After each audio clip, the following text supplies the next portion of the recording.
जय हिंद दोस्तों, आप सभी का स्वागत है स्टडी जी के यूट्यूब चैनल में। आज हम C U E T B H U B Ed entrance exam 2022 के मानविकी व सामाजिक विज्ञान वर्ग के लिए इतिहास के टॉपिक वैदिक काल के टॉप क्वेश्चन को पर चर्चा करेंगे। तो वीडियो के अंत तक बने रहें और स्टार्ट करते हैं। वैदिक काल के बारे में पढ़ेंगे क्योंकि आपकी परीक्षा की दृष्टि से इतिहास में बहुत इंपॉर्टेंट चैप्टर हो जाता है वैदिक काल। तो वैदिक काल में दो होते हैं, एक ऋग्वैदिक काल, एक होता है वैदिक काल। तो वैदिक काल में हम लोग क्या पढ़ेंगे, उसके स्रोत पढ़ेंगे।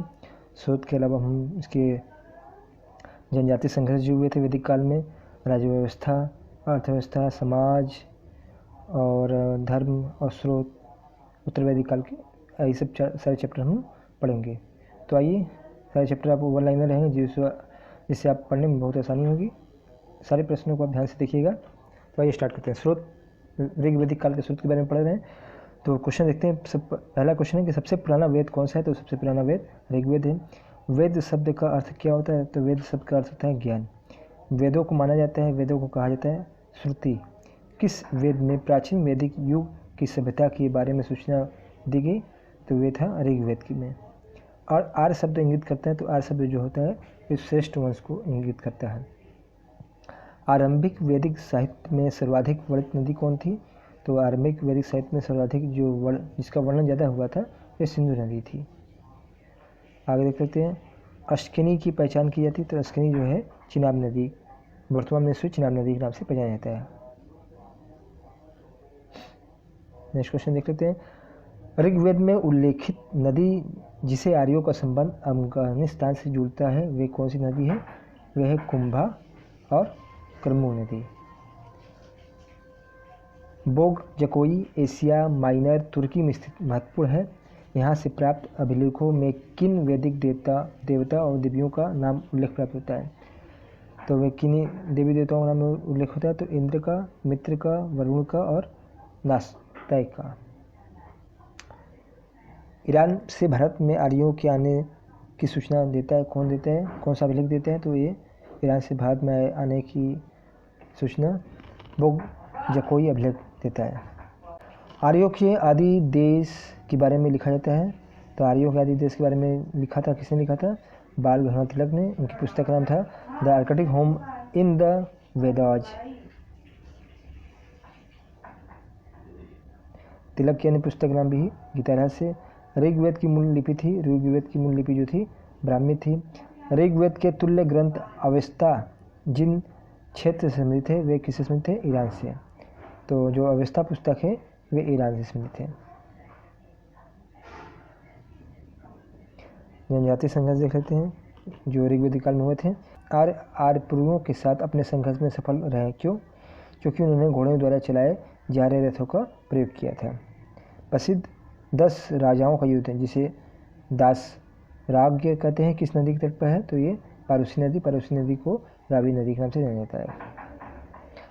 प्राचीन आर्य नरेश, दिवदास और सांबर के मध्य 40 वर्ष तक चलने वाले युद्ध में किसकी हार हुई। तो किरात की हार हुई थी। किसकी हार हुई थी। किरात की हार हुई थी। राजस्थान में देखते हैं कि वैदिक युग में राजा अपनी जनता से जो कर वसूल करते थे उन्हें क्या कहा जाता था। तो उन्हें हम लोग कहते थे बलि। बलि आपसे क्वेश्चन पूछा जा सकता है बलि क्या था। तो बलि क्या था, एक उपहार कर था जो राजा को दिया जाता था। आगे देखते हैं अर्थव्यवस्था के बारे में। तो प्रारंभिक वैदिक काल किसके लिए उल्लेखनीय था। तो पशुपालन के लिए उल्लेखनीय था। वैदिक आर्यों का मुख्य भोजन क्या था। तो दूध और उसके उत्पाद थे। ऋग्वैदिक काल का निष्क क्या था, जो गले का आभूषण था, परावर्तित काल में बन गया। तो परावर्तित काल में क्या बन गया, उसका नाम क्या होगा, सिक्का बन गया। जैसे ऋग्वैदिक काल में निष्क को क्या कहा जाता था, गले का आभूषण, और बाद में किस नाम से पुकारा जाने लगा, सिक्का के नाम से। प्राचीन काल में आर्यों के जीविकोपार्जन का प्रमुख साधन क्या था। तो उनके जीविकोपार्जन का प्रमुख साधन था शिकार और पशुपालन। ऋग्वेद में उल्लेखित यव प्रयुक्त होता था। यव क्या था, तो यो जो बोलते थे यव को जौ के लिए प्रयुक्त होता था शब्द। वैदिक काल में अघन्या, अघन्या इंपॉर्टेंट क्वेश्चन है। अघन्या क्या कहा गया, अघन्या को बोला गया गाय को अघन्या कहा गया। समाज देखते हैं ऋग्वैदिक काल में कैसा था। तो भारत में आर्य सर्वप्रथम कहाँ आकर बसे, तो सिंधु घाटी के पास बसे। स्त्रियों की पुरुष से बराबरी का काल था, तो कौन सा काल था? ऋग्वैदिक काल में। उत्तर वैदिक काल में स्त्रियों के पुरुषों की तुलना में कम महत्व रखा गया। आरंभिक वैदिक काल में वर्ण व्यवस्था किस पर आधारित थी? तो वर्ण व्यवस्था जो थी व्यवसाय पर आधारित थी। आगे देखते हैं, क्लासिक की अर्थ में आर्य शब्द का अर्थ क्या होता है? तो आर्य शब्द का अर्थ होता है एक उत्तम व्यक्ति या श्रेष्ठ व्यक्ति। गोत्र शब्द का सर्वप्रथम प्रयोग कहाँ हुआ? तो ये ऋग में हुआ था। किस वैदिक ग्रंथ में वर्ण शब्द का प्रयोग उल्लेखित है? तो वे ऋग्वेद में। पूर्व वैदिक आर्यों का धर्म प्रमुखता क्या था? तो प्रमुख धर्म क्या था? मुख्यतः था प्रकृति पूजा और यज्ञ करना। आगे देखते हैं धर्म के बारे में। तो धर्म से संबंधित भी क्वेश्चन देखते हैं। तो वेद मंत्रों की रचना करने वाली ब्रह्मवादिनी क्या नाम क्या था? लोपामुद्रा। तो लोपामुद्रा क्या थी? वेदों के मंत्रों की रचना करने वाली। पूर्व वैदिक आर्यों का सर्वाधिक लोकप्रिय देवता था, तो ये इंद्र था। तो ऋग्वैदिक काल के प्रमुख देवता कौन हुए? इंद्र। ऋग्वेद संहिता का 9वां मंडल पूर्णतः समीपित है। किसको समीपित है? तो सोम और इस पे पर नामांकित देवता। तो ऋग्वेद का 9वां मंडल किससे समीपित है? सोम और इस पे मतलब जो होता है पीने वाला पदार्थ जो होता है उसको बोलते हैं पे पर नामांकित देवता पर रहते हैं। ऋग्वेद वैदिक जनता मुख्यतः विश्वास करती थी। किस पर विश्वास करती थी? बलि और कर्मकांड में। सर्वाधिक ऋग्वेद सूक्त समर्पित है। किसको समर्पित है? इंद्र को। गायत्री मंत्र कहाँ मिलता है? तो उसका उल्लेख ऋग्वेद में है। अब हम पहुँच गए उत्तर वैदिक काल। तो उत्तर वैदिक काल में स्वरूप से संबंधित प्रश्न देखते हैं। भारत में सबसे पुराना लौह युग जुड़ा हुआ है, तो वे लौह युग जुड़ा है चित्रित घूसर मृदभंडों के साथ। भारत में लोहे का प्राचीनतम साक्ष्य मिलता है, तो प्राचीनतम साक्ष्य कहाँ से मिलता है? तो अंतर जी खेड़ा से। भारतीय संगीत का उद्गम किस में खोजा जा सकता है? तो सामवेद किससे संबंधित है? संगीत से संबंधित है। वैदिक गणित का सर्वाधिक महत्वपूर्ण ग्रंथ कौन है? तो वैदिक गणित का सर्वाधिक महत्वपूर्ण ग्रंथ जो है आपका शुल्लवस्त्र है। क्या है? शुल्व सूत्र है। क्या नाम क्या है? गणित शुल्व सूत्र। इंपॉर्टेंट क्वेश्चन है। ये गणित का सर्वाधिक महत्वपूर्ण ग्रंथ है ये शुल्व सूत्र।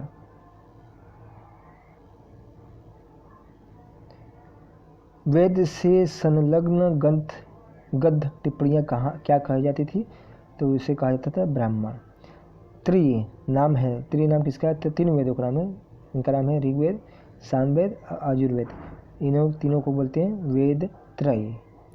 जिस वेद का संकलन ऋग्वेद पर आधारित है उसे कहते हैं सामवेद। जिस ग्रंथ में पुरुष मेघ का उल्लेख है उसका नाम है शतपथ ब्राह्मण। शतपथ ब्राह्मण में पुरुष मेघ का उल्लेख है। आयुर्वेद अर्थात जीवन का विज्ञान का उल्लेख सर्वप्रथम मिलता है अथर्ववेद। तो अथर्ववेद किससे मिलते हैं? जीव विज्ञान से मिलते हैं। 800 से 600 ईसा पूर्व का काल जुड़ा है ब्राह्मण काल से। पुराणों की संख्या कितनी है? पुराणों की संख्या 18 होती है। श्रीमद् भागवत गीता मूलतः लिखी गई थी, तो ये संस्कृत में लिखी गई थी। अब हम कुछ वैदिक नदियों के नाम और आधुनिक नाम क्या है पढ़ लेते हैं। कुंभा है कापुल नदी, पारुषणी रावी नदी है, सदानीरा गंडक नदी है और सूत्रद्री सतलज नदी का नाम है। और राज्य व्यवस्था के बारे में देखते हैं। तो उपनिषद काल के राजा अश्वपति शासक थे। कहाँ के शासक थे? अश्वपति वे थे कैकेय के शासक।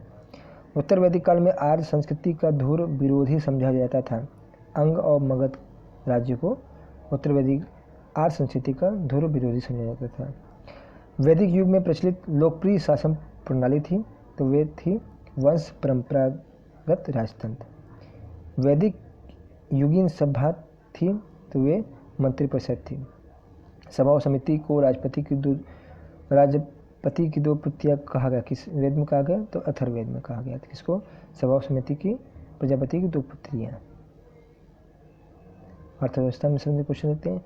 तो वैदिक लोग द्वारा किस धातु का प्रयोग पहले किया गया था? तो लोहे धातु का प्रयोग।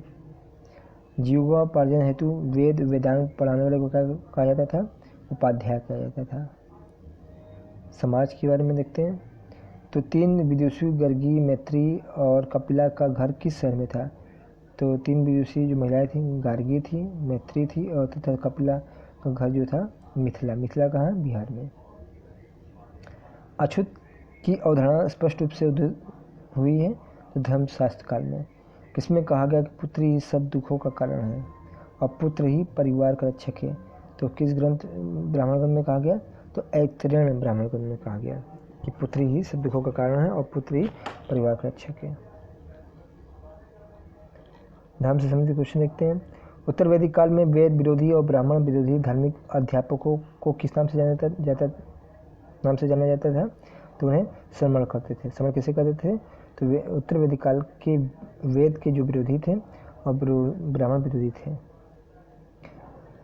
अध्यात्म के विषय में यम और नचिकेता का संवाद मिलता है। तो यम और नचिकेता का संवाद जो मिलता है वो मिलता है कठोपनिषद में। प्रथा चतुष्ट जो वेदोत्तर काल में प्रचलित हुई है, क्या क्या थे? प्रथम प्रथा चतुष्ट है तो ब्राह्मणचर्य, गृहस्थ, वानप्रस्थ और संन्यास, ये प्रथा चतुष्ट थे। मोक्ष की चर्चा कहाँ मिलती है? मोक्ष की चर्चा मिलती है आपकी उपनिषद में। उपनिषद पुस्तक दर्शन शास्त्र से संबंधित है। यज्ञ संबंधी विधि विधानों का पता चलता है ब्राह्मण ग्रंथ से। हिंदू पौराणिक कथा के अनुसार समुद्र मंथन हेतु जिस सर्प की रस्सी के रूप में प्रयोग किया गया उनका नाम क्या था? वासुकी। सत्यमेव जयते किस उपनिषद से लिया गया है? तो ये मुंडकोपनिषद से लिया गया है। जिस वेद में जादुई माया और वशीकरण का वर्णन है उस वेद का नाम है अथर्ववेद। वैदिक संस्कृति की मूल व्यवस्था से संबंधित है। तो वैदिक संस्कृति जो मूल व्यवस्था है सामाजिक धार्मिक संस्कारों की स्थापना करना। आगे देखते हैं क्वेश्चन। किस वेद को अथ अरंगिरिस वेद के नाम से जाना जाता है? तो अथर्ववेद को जाना जाता है। ब्रह्मा विष्णु महेश अर्थात त्रिदेव की संकल्पना को उल्लेख सर्वप्रथम कहाँ मिलता है? तो वे गोपथ ब्राह्मण में। पशुओं और चारागाहों का देवता जिसे बाद में शूद्रों का देवता के रूप में मान्यता मिली वे क्या थे? वे पूषण देवता थे। पहले ये पूषण देवता पशुओं और चारागाहों के देवता थे और उत्तर वैदिक काल में ये शूद्रों के देवता बन गए। पुनर्जन्म का उल्लेख किस मिलता है? तो बृहदारण्यक उपनिषद में मिलता है। अब हम देख लेते हैं ऋग्वेद में किसकी चर्चा है। तो ऋग्वेद में ईश्वर महिमा स्रोत तथा पत्नाय से संबंधित है। यजुर्वेद जो है बलिदान विधि श्रुत और कर्मकांड से संबंधित है। सामवेद जो है संगीत और संगीतमय स्रोत से संबंधित है। अथर्ववेद जो है वो शुद्धियों से संबंधित है तथा तंत्र मंत्र और वशीकरण से संबंधित है। तो आपने देखा वैदिक काल और उत्तर वैदिक काल से संबंधित महत्वपूर्ण इंपॉर्टेंट क्वेश्चन जो आपकी परीक्षा की दृष्टि से वेरी इंपॉर्टेंट हो जाते हैं। तो ऐसे ही हम लोग टॉपिक वाइज अलग अलग चैप्टर पढ़ेंगे। तो ऐसे ही हमारे चैनल पर बने रहे, लाइक करें, उसको सब्सक्राइब करें ज़्यादा से ज़्यादा। तब तक के लिए आप सबका धन्यवाद।